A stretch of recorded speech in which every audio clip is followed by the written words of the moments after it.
这种声音呢，听着像是齿轮的打滑，不像是扫膛。我们打开看一下，这是广西钦州粉丝寄过来的，从这里拆。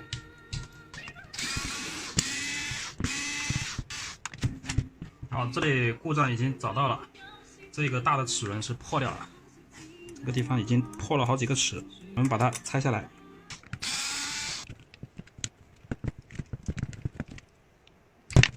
可以看到它这个断了2、3个面，这里断，这里断，这里断。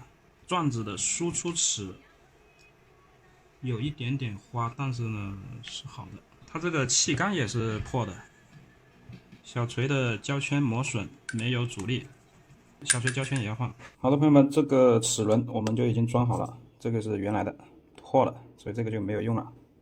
然后呢，气缸它也是断的，我们也是买了一个原装的，同型号。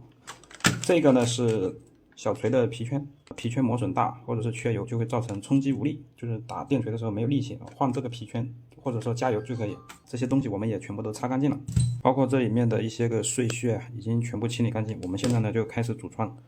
这个气缸拿出来，先把气缸这个销轴放进来，然后放到里面来。放到里面来呢，我们现在安装这一个传动部位。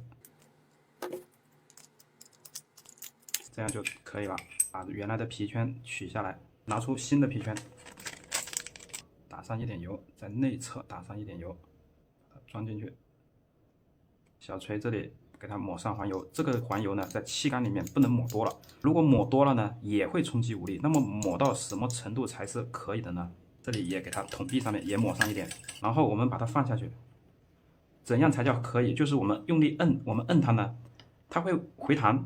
如果说一摁它就下去了，那么这种就是无力，这种呢就漏气了，就是要像这样子摁下去，它自己会回弹，哎，这个就是可以的。接着安装钢套，安装钢套之前呢，我们在里面打油，气缸的壁上我们也打上一点环油，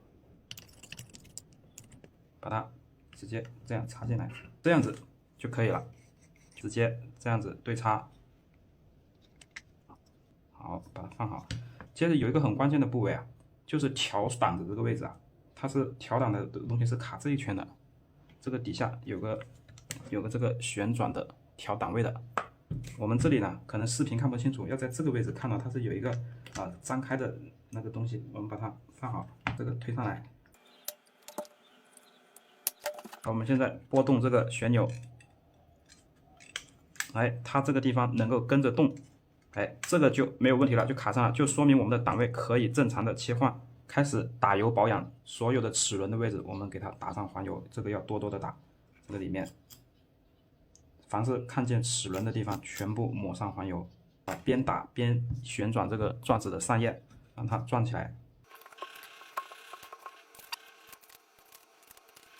电机是这样子，不会晃动，就是装好了。这些线全部走好，然后合上上盖。装上电池，试机，这个力道非常的强劲。电镐没有问题，电镐模式是夹头不转，平转。